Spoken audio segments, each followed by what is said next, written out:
십자가는 하나님의 은혜입니다. 한번 따라해보세요. 십자가는 하나님의 은혜입니다. 기독교 신앙의 중심에 십자가가 있죠. 십자가를 뺀 기독교는 존재할 수 없고, 십자가를 모르는 신앙은 기독교 신앙이 아직 형성이 안 된 겁니다. 정인들 잘 들어요. 고개 들고, 가연이도 똑바로 들어야 돼요. 십자가의 진짜 의미, 십자가에서 하나님이 이루신 일의 진짜 의미를 알지 못하면 아직 기독교 신앙이 형성된 건 아니에요. 교회 다니고 있는 거예요.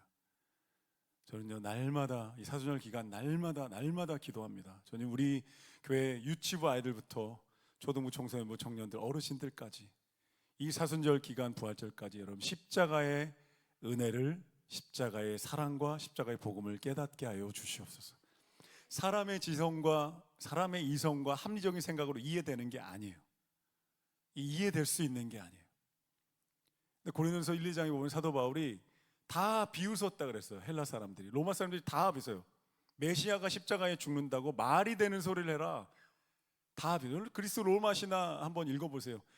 인간보다 더 강한 신들입니다. 그런데 성격은 더 더러운 거예요. 자기들끼리 번개 던지며 싸우고 죽입니다. 메두사의 눈을 보면 돌로 변합니다. 불륜을 저져서 애를 낳습니다. 아킬레스 건을 잘라서 아킬레스가 됩니다. 추잡한 신들의 이야기가 그리스 로마의 신화예요. 그들의 신은 그냥 더 강하고 더 능력이 있지만 인간을 지배하는 존재일 뿐이에요. 그런 세계에 들어가서 사도 바울이 복음을 전했을 때 말이 안 된다는 거예요. 인간의 이성과 머리로 이해될 수 있는, 여러분 그렇지 않나요? 온 세상을 창조했다고 주장하시는 하나님이, 진짜 그 하나님이 하늘 영광 버리고 인간의 몸을 입었고, 인간의 몸을 입고도 가장 고통스러운 십자가에서 나를 위해 죽으셨다는 사실이 소설로도 쓸 수 있는 이야기가 아닌 거예요. 여러분, 십자가는 기독교의 심장이고 중심인 줄로 믿습니다. 예수가 누구인가, 예수가 어떤 분인가 해서 예수가 십자가에서 나를 위해 어떤 일을 행하셨는가를 깨달아 알아가면서 우리는 그리스도인이 돼요. 하나님의 자녀로 거듭납니다. 그러니까 기독교인이 성장해 가는 거예요. 십자가에서 나를 위해 죽으신 하나님의 그 사랑을 받아들이면서 우리는 하나님의 자녀로 거듭나고, 저기 또 박조립사 이리 성이 아까 왔는데 형도 어디 갔지? 잘 들어. 목사님 봐봐. 핸드폰 내놓은 거 목사님 봐. 똑바로 듣고 가. 오늘 청소년들, 청녀들 잘 걸렸어요. 사순절 기간에 십자가에 대한 얘기 듣고 가야 돼. 똑바로 듣고 가야 돼. 예수님이 이 땅에 오셔서 십자가에서 죽으신 그 사건이 나와 무슨 관련이 있고, 그로 인해 나는 어떻게 바뀌었는가. 학교 다니고 밥 먹고 옷 입는 거 아무것도 달라진 거 없지만 진짜 내 인생과 내 영원한 운명이 어떻게 바뀌었는가. 여러분, 하나님이 없는 인생에서 하나님이 있는 인생으로 바뀐 줄로 믿습니다. 생명이 없는 인생에서 생명을 가진 인생으로 바뀌었다는 거예요. 버림받고 진노의 대상에서 고아에서 하나님의 자녀로, 하나님의 사랑받는 자로 바뀌었다는 거예요. 할렐루야. 이 운명이 바뀌는 거예요.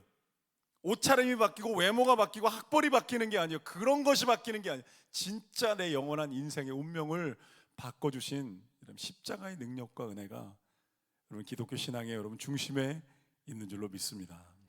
놀라운 이야기죠. 묵상할수록 놀라운 이야기죠. 어떤 세상 어떤 철학, 종교, 신화, 미학에서 흉내낼 수 없는 이야기. 그래서 고린도서 1장의 사도 바울이 사람의 머리로 상상해낼 수 없고 눈으로 본 적이 없고 귀로 들은 적이 없는 이야기다.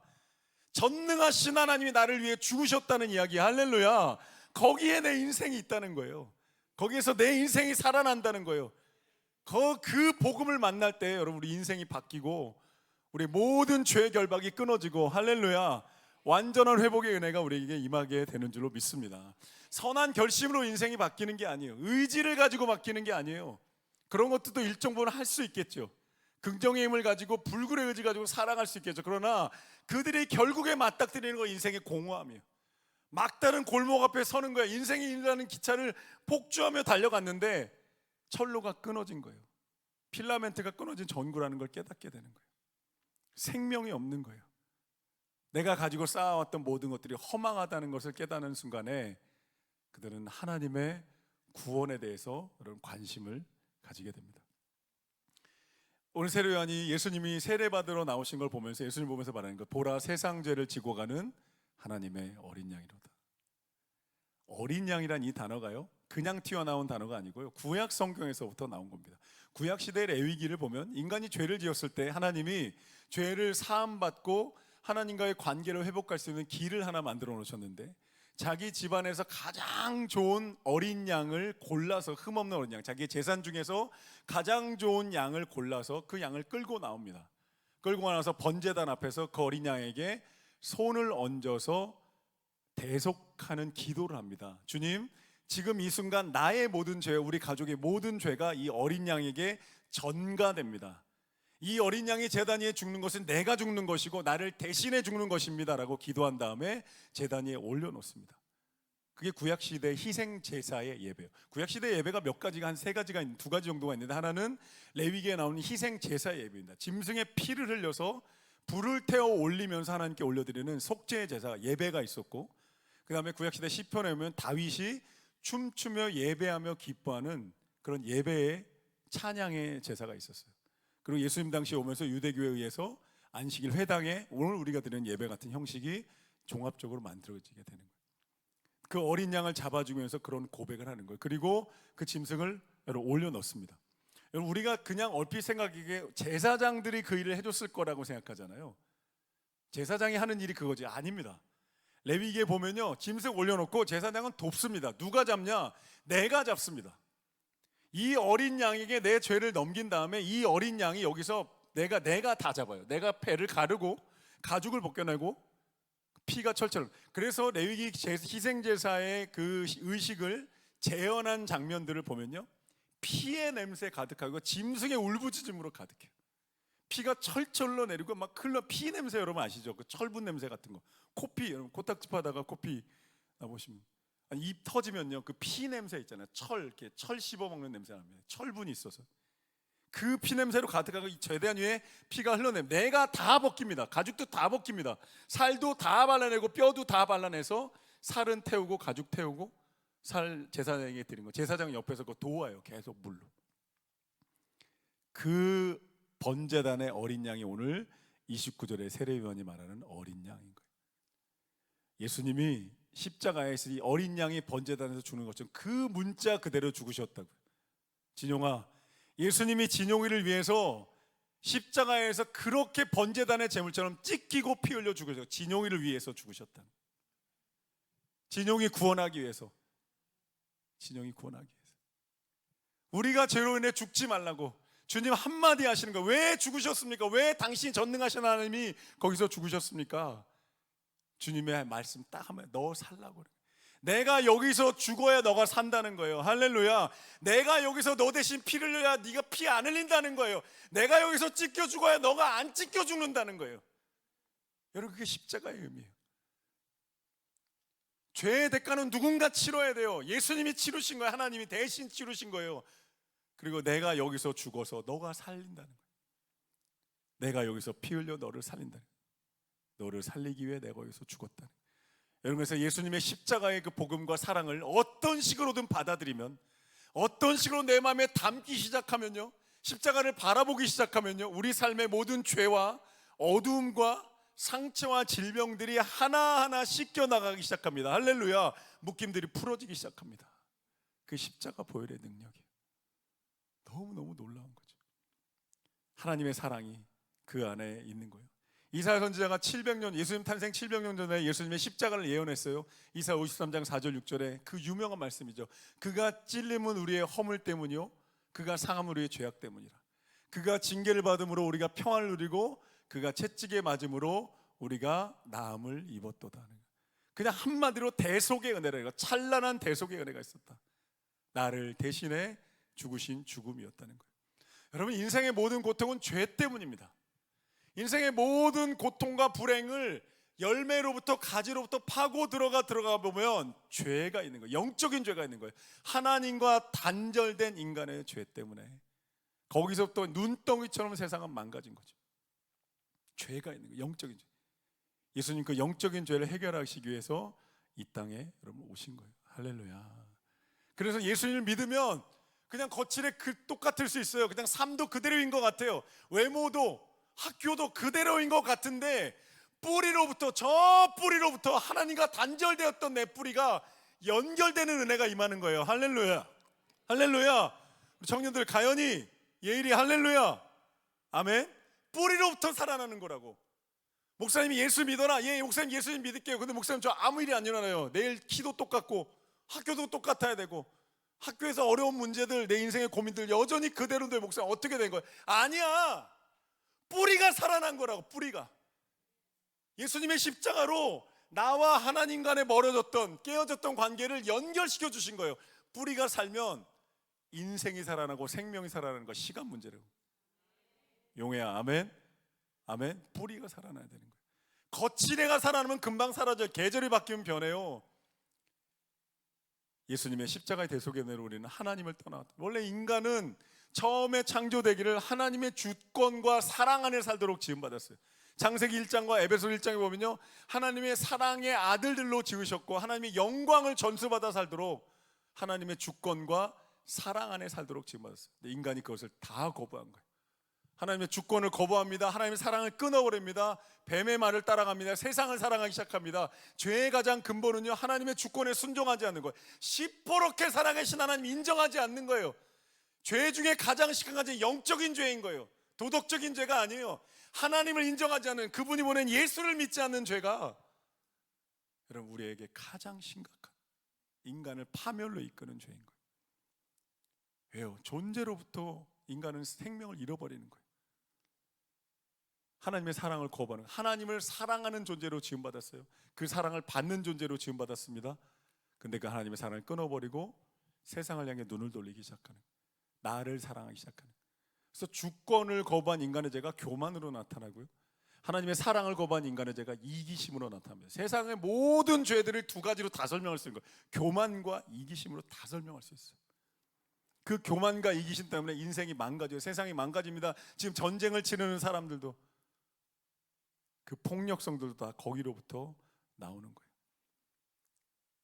사랑하는 성도 여러분, 예수님이 이 땅에 오셔서 번제단의 어린 양처럼 십자가에 누우셔서 뼈가 으스러지고 피가 흐르고 몸이 찢기는 진짜 어린 양이 죽는 것처럼 실제로 그렇게 죽으심으로, 우리의 모든 죄를 짊어지고 십자가에 죽으심으로 여러분 우리 삶 가운데 평화와 나음과 생명이 회복된 줄로 믿습니다.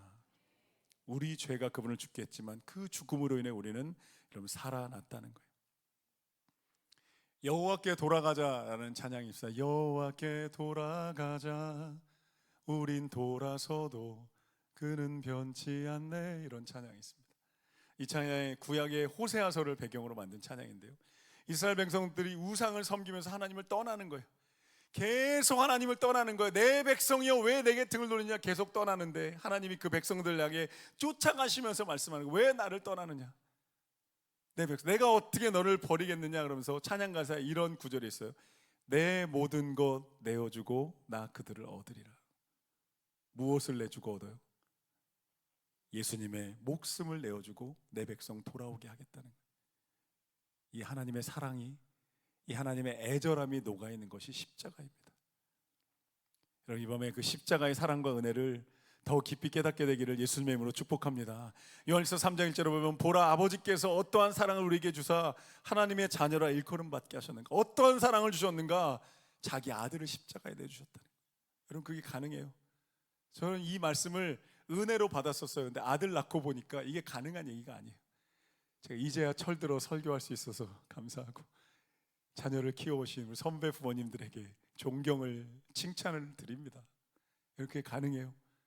로마서 5장에 보면 원수와 죄인들을 향해 자신의 아들을 내어주셨다. 그게 가능해요? 집사님의 일이 죄인을 위해 목숨 내어줄 수 있어요? 내줄 수 있어요? 가연이 사형수와 수많은 살인범들, 전쟁광들이 저기 죽어가고 있는데 내 자식을 대속물로 내주겠습니다, 내 아들을 대신 죽게 하고 저 전쟁가가 살인마들을 살려주십시오 할 수 있어요? 못하겠어요. 어떻게 해요 부모가 그거를?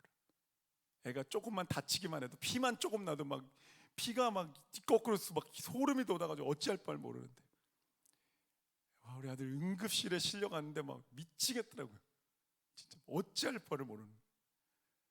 그런데 하나님은 우리를 사랑하셔서 자기 아들을 십자가에 내어주셨다는 거예요. 그 사랑을 우리가 어떻게 알아요? 그 사랑을 어떻게 측량합니까? 그 사랑을 어떻게 머리로 이해해요? 어떻게 인간의 지성과 이성으로 어떻게 그 하나님의 사랑을 이해하겠어요? 그냥 그 하나님의 사랑을 우리는 찬양하고, 할렐루야, 그 하나님의 사랑을 노래하고, 그 하나님의 사랑이 내게 임하는 것을 경험하고, 그 하나님의 사랑 앞에 한없이 손 벌려서 하나님의 사랑을 내게 부어주십시오. 십자가를 내가 믿기로 결정합니다. 십자가의 사랑을 내가 인정합니다. 그러니 내 인생 가운데 당신의 사랑을 마음껏 부어주십시오. 난 당신의 사랑만 있으면 됩니다. 우리는 찬양하고 노래하며 여러분 고백해야 되는 줄로 믿습니다. 로마서 5장 8절에 우리가 아직 죄인 되었을 때 그리스도께서 우리를 위하여 죽으심으로 하나님께서 우리에 대한 자기의 사랑을 확증하셨느니라. 컨펌 하셨다는 거예요. 확증했다. 빵 땅 땅 쳤다는 거예요. 우리가 고난 가운데 있을 때, 우리가 어려움을 당할 때 정말 하나님이 나를 사랑하시는 거 맞나? 정말 하나님이 내 인생에 함께 하시는 거 맞나? 의심이 들 때가 있잖아요. 흔들릴 때가 있잖아요. 낙엽처럼 갈대처럼 흔들릴 때가 정말 맞나? 왜 내 기도에 응답하지 않으시지? 라는 고민에 빠질 때 있잖아요.